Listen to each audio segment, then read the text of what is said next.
get up, time is barely on our side. जनपद ललितपुर से शैलेंद्र श्रीवाणी। विषय भौतिक विज्ञान पर आज चर्चा करेंगे। भौतिक विज्ञान प्रकरण है प्रिज्म का अपवर्तन अर्थात प्रिज्म। प्रिज्म क्या है? प्रिज्म में कितनी पृष्ठ होते हैं? प्रिज्म में अपवर्तन कोण, निर्गत कोण, आपतित किरण, निर्गत किरण, विचलन कोण एवं आधार पृष्ठ एवं प्रिज्म कोण पर चर्चा करेंगे। इसके पश्चात प्रिज्म के अपवर्तनांक पर चर्चा करेंगे। प्रिज्म के अपवर्तनांक के सूत्र का निगमन ज्ञात करेंगे। प्रिज्म के अपवर्तनांक का सूत्र का निगमन क्या होगा? इसके बाद चर्चा करेंगे बच्चों ने इस टॉपिक पर क्या सीखा। चर्चा कर रहे हैं प्रिज्म। प्रिज्म एक ऐसा समांगीय पारदर्शी माध्यम होता है, पारदर्शी माध्यम होता है जिसके दो अपवर्तक पृष्ठ होते हैं। जिसके दो अपवर्तक पृष्ठ होते हैं। पीछे वाला सिरा आधार सिरा होता है, एक रफ फेस होता है। इस पृष्ठ के दो अपवर्तक पृष्ठों से घिरी हुई जो आकृति होती है उसे प्रिज्म कहते हैं, और इनके बीच बना हुआ जो कोण होता है उसे प्रिज्म कोण कहते हैं। बेटा, जब इस प्रिज्म को सूर्य का प्रकाश डाला जाता है इस प्रिज्म से, तो यह 7 अवयवी रंगों में विभक्त हो जाता है। दिख रहा है 7 अवयवी रंग। वेनियार पीना विबग्योर, वेनियार पीना 7 अवयवी रंगों में विभक्त होने की घटना जो होती है वो वर्ण विक्षेपण कहलाती है। क्या कहलाती है? वर्ण विक्षेपण। वेनियार पीनाला 7 रंगों में विभक्त होने की घटना इस प्रकार है। प्रिज्म का एक पृष्ठ जो आने वाला पृष्ठ है उसे अपवर्तक पृष्ठ कहेंगे। इसके द्वारा जो प्रकाश निकलेगा उसे निर्गत प्रकाश कहते हैं। क्या कहते हैं? निर्गत प्रकाश या निर्गत किरण। जैसे ही श्वेत प्रकाश की किरण यानी व्हाइट लाइट इस प्रिज्म पर आपतित होती है तो यह अपने 7 अवयवी रंगों में विभक्त होती है। वेनियार पीनाला, वेनियार पीनाला। इस प्रकार प्रिज्म की घटना होती है। चर्चा करेंगे प्रिज्म के अपवर्तन। प्रिज्म के अपवर्तन पर प्रिज्म का से होकर अपवर्तन किस प्रकार गुजरता है, यानी प्रकाश का प्रिज्म देखें अपवर्तन। प्रिज्म 3 आधार समतल पृष्ठों से घिरी हुई एक समांगीय पारदर्शी माध्यम होता है। कितना होता है? एक समांगीय पारदर्शी माध्यम होता है जिसके 2 फलक होते हैं और इनके बीच का जो कोण होता है उसे प्रिज्म कोण कहते हैं। क्या कहते हैं? प्रिज्म कोण। इस प्रिज्म कोण को ही अपवर्तन कोण कहते हैं अर्थात अपवर्तनांक कोण भी कहते हैं। और एक तीसरा सिरा जो होता है वो होता है आधार कहलाता है। नीचे वाला सिरा आधार। जैसे ही इस प्रिज्म पर एक प्रकाश की किरण P की आपतित होती है तो यह अपवर्तित होकर के अर्थात लंब डाला गया है, अपवर्तित होकर के यह दूसरे माध्यम में निर्गत हो जाती है। अर्थात आपतित किरण और निर्गत किरण से आपतित किरण को आगे की ओर बढ़ाएंगे और निर्गत किरण को आगे की ओर बढ़ाते हैं। इस प्रकार एक कोण का निर्माण होगा, उसे कहते हैं विचलन कोण। यहाँ पर I एक आपतन कोण है जबकि E एक निर्गत कोण है, और अपवर्तन कोण R1 और दूसरा अपवर्तन कोण R2 है। आपतित कण को आगे बढ़ा रहा और निर्गत कण को आगे की ओर बढ़ाने पर एक कोण का निर्माण होता है जिसे कहते हैं विचलन कोण डेल्टा। इसे डेल्टा से पता delta equal to I plus E minus कोण है।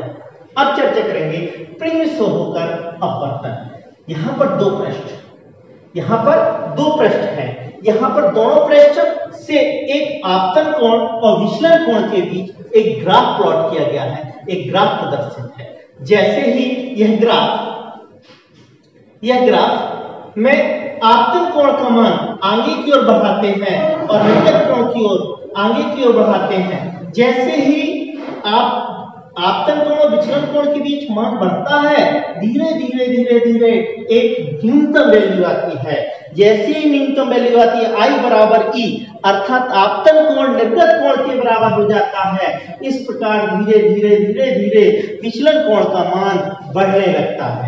एक जो सबसे न्यूनतम मान आ जाता है उसे कहते हैं अल्पतम विचलन कोण, अर्थात न्यूनतम विचलन कोण। न्यूनतम विचलन कोण को डेल्टा M से प्रदर्शित करते हैं। I बराबर E तो R1 बराबर R2, del M equal to 2I minus A। ये कैसे? I इक्वल टू होता है del M plus A by 2। तब यहाँ पर प्रिज्म के वर्तनांक का सूत्र n equal to sine a plus del m by 2 बटे साइन a बाई 2। ये कैसे आया? स्नेल के नियम से n बराबर sine a plus del m by 2 बटे साइन a बाई 2। स्नेल का नियम होता है आपतन कोण की ज्या तथा वर्तन कोण की ज्या का अनुपात एक नियतांक के बराबर होता है, अर्थात sine i upon sine r बराबर n, जहां I equal to a plus del m by 2 और R equal to A by 2। अब हम चर्चा करेंगे ये डेरिवेट कैसे हुआ, ये डेरिवेशन कैसे हुआ, यानी प्रिज्म का अपवर्तन कैसे ज्ञात करते हैं। प्रिज्म का अपवर्तन के लिए शेप होकर कैसे ज्ञात करते हैं प्रिज्म का अपवर्तन देखेंगे। एक प्रिज्म का एक पृष्ठ है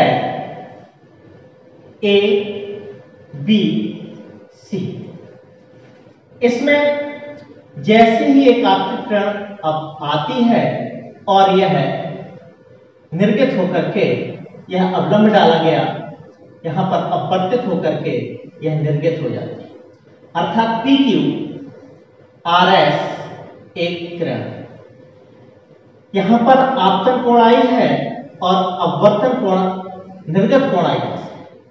अपवर्तन कोण R है और ये वाला अपवर्तन कोण R है। जैसे ही आपतित कण को आगे की बढ़ाया और निर्गत कण को आगे की बढ़ाया, इसके बीच का जो कोण बनता है वो विचलन होता है, अर्थात डेल्टा होता है। यहां पर जे I है तो जे भी I होगा, जे R है तो जे होगा I minus R, J angle होगा I माइनस R, और जे I डैश है तो जे टोटल I डैश होगा, जे R डैश है तो जे total I minus I dash minus R dash होगा। ये एंगल कितना होगा? I dash minus R dash. तब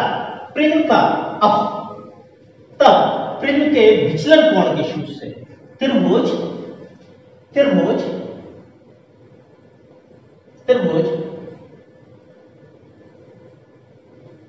बिंदु दिया जाएगा E A dash, A dash त्रिभुज A dash Q E A dash Q R। विचलन कोण एक प्रमेय पढ़ी है छोटी कक्षाओं में, विचलन कोण का मान उनके समूह कोणों के योग के बराबर होता है, अर्थात del M del equal to I minus R plus I dash minus R dash. तब del equal to I plus I dash minus R plus R dash, equation first. अब चर्चा करते हैं कि त्रिभुज चक्रीय चतुर्भुज के चारों कोणों का मान 360 अंश, यानी चतुर्भुज AQER ये परस्पर एक दूसरे पर लंबवत है। जे AQER यानी चतुर्भुज AQER में कोण A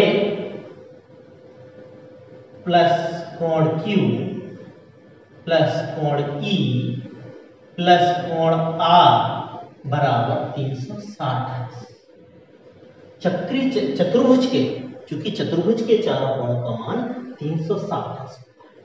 यहां पर यह लंब डाला गया है, इसलिए यह एक दूसरे पर लंबवत है अर्थात 90 डिग्री पर है, यह भी एक दूसरे पर लंबवत है अर्थात 90 डिग्री पर, अर्थात कोण Q और कोण R परस्पर 90 डिग्री पर है।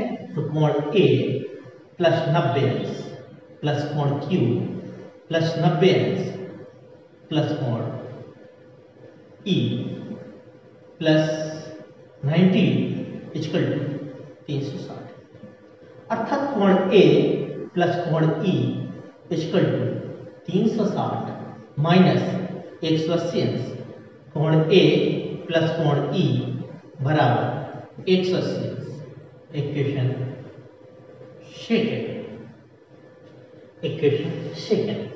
अब हम चर्चा करेंगे त्रिभुज QER में।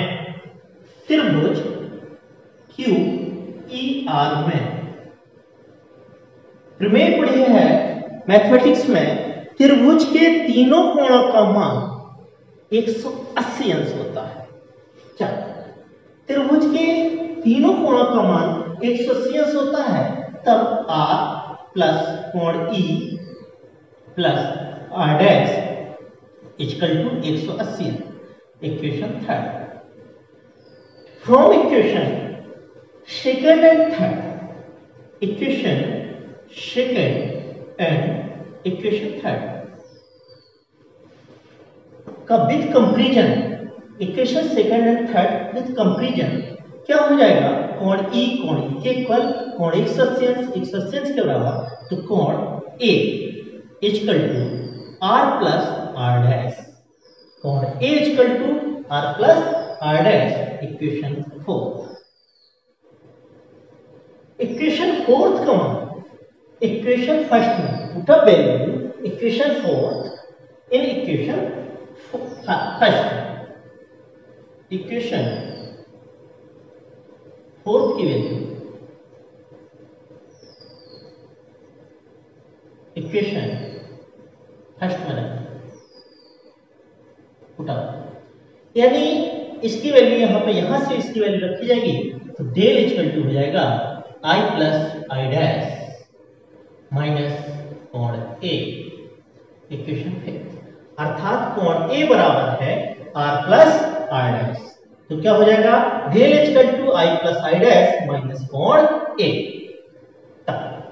इस स्थिति में जब अल्पतम विचलन कोण हो जाता है I बराबर I डैश और R बराबर R डैश, यानी अभी आपको ग्राफ में प्लॉट बताया था, जैसे ही आपतन कोण का मान बढ़ाते हैं, धीरे धीरे बढ़ते जाते साथ एक ऐसी स्थिति आती है कि अल्पतम विचलन कोण, आपतन कोण और विचलन कोण का मान बराबर हो जाता है, और बराबर होने के साथ फिर एक दूसरे के साथ मान बढ़ने लगता है। तब वहां पर अल्पतम विचलन की स्थिति में, अल्पतम विचलन की स्थिति में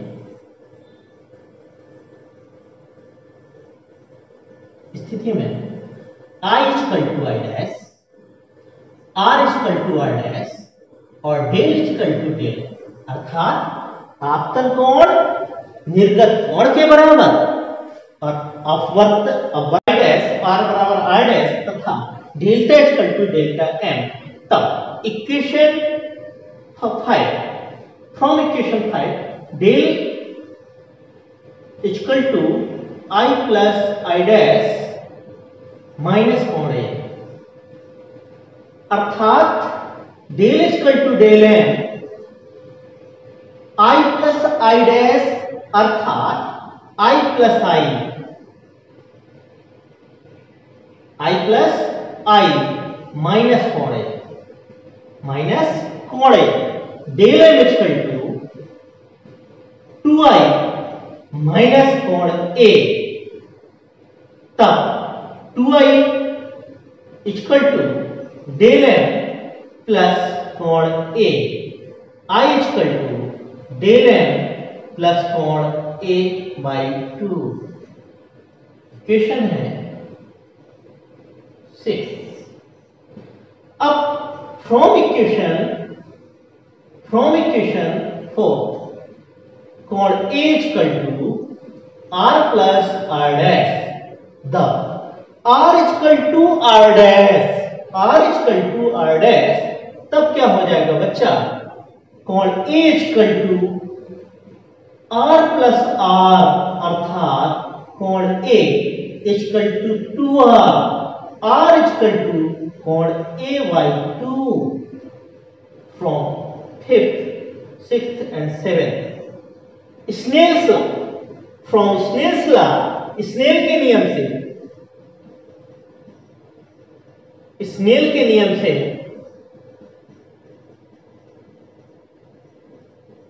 n = sin i/sin r, where i = a plus del m/2 तथा r = कोण a/2, तब n = sin a plus del m/2 बटे sin a/2।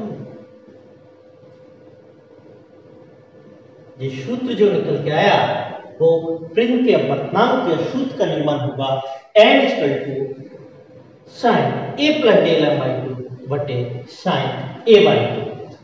अब हम चर्चा करेंगे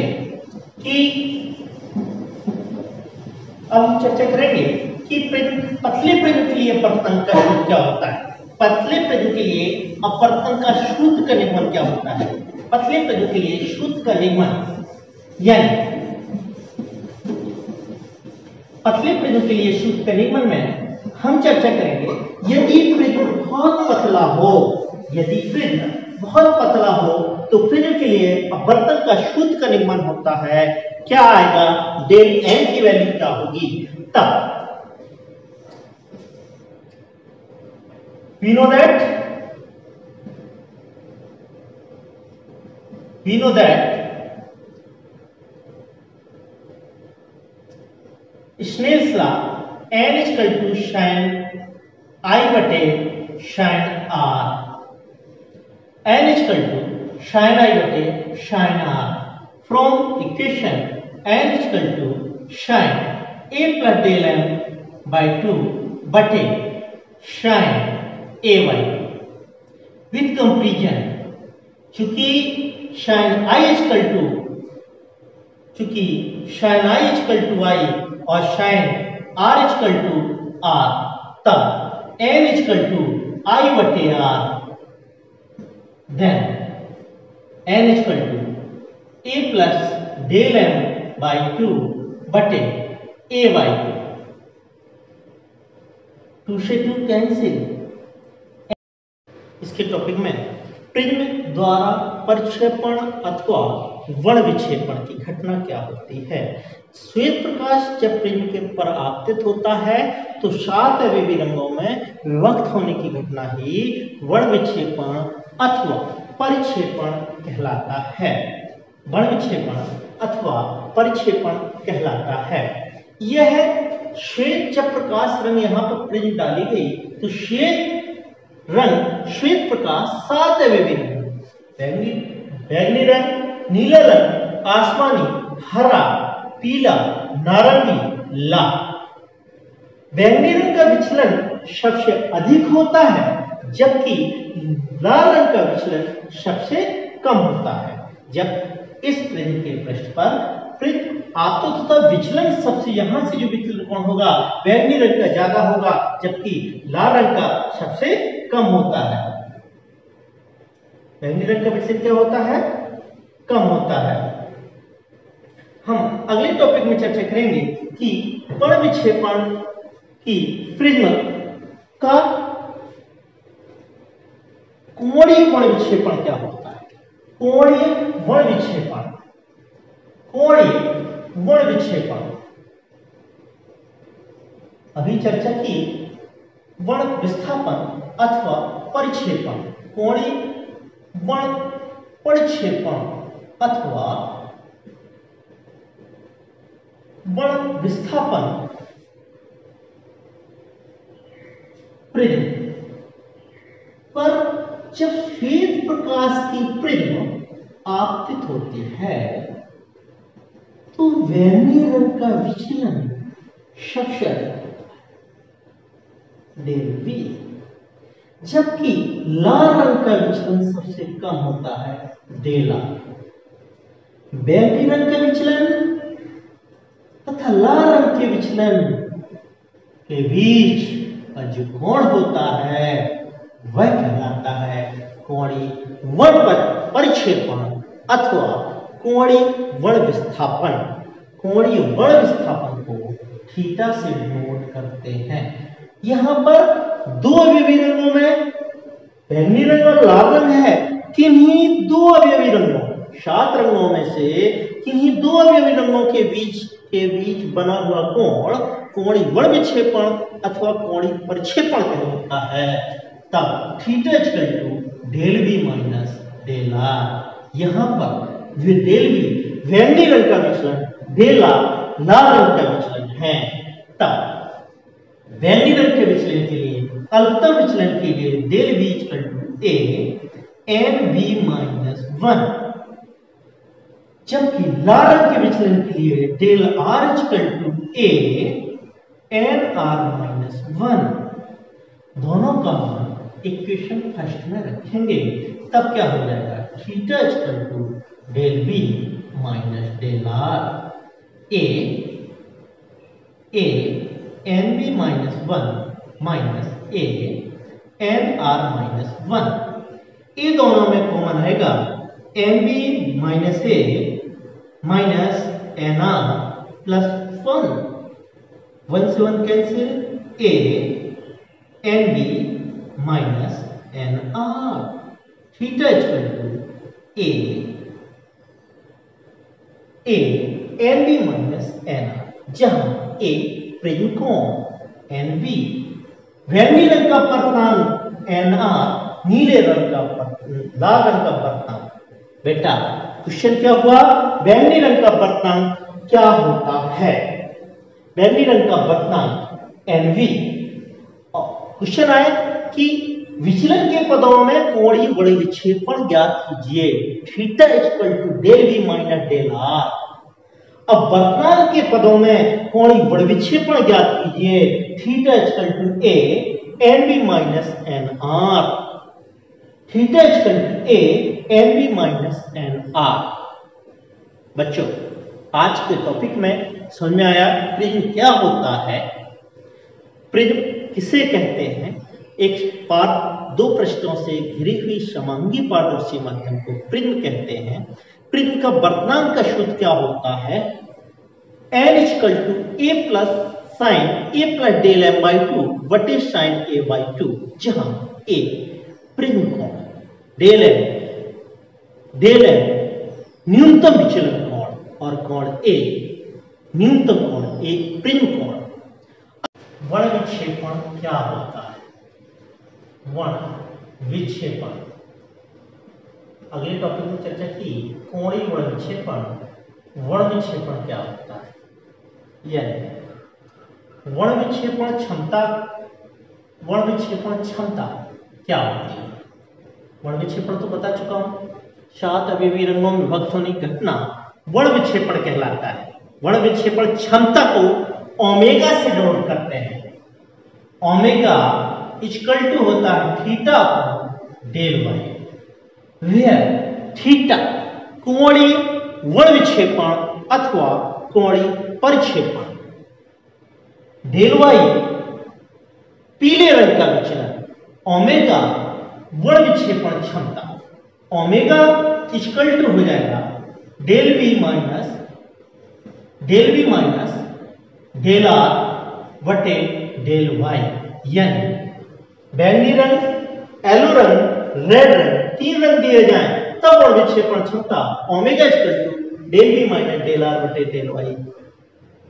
यदि अब वर्तनांक के पदों में ज्ञात करना हो तो omega equal to A N B minus 1 minus A N R minus 1 बटे ए एन वाई माइनस 1, दोनों में ए कॉमन आएगा, A N B minus 1 minus N R plus 1 बटे A N Y minus 1। A से A cancel, 1 से 1 cancel, omega equal to आएगा N B minus N R बटे N Y minus 1, N B minus N R बटे N Y minus 1, where N B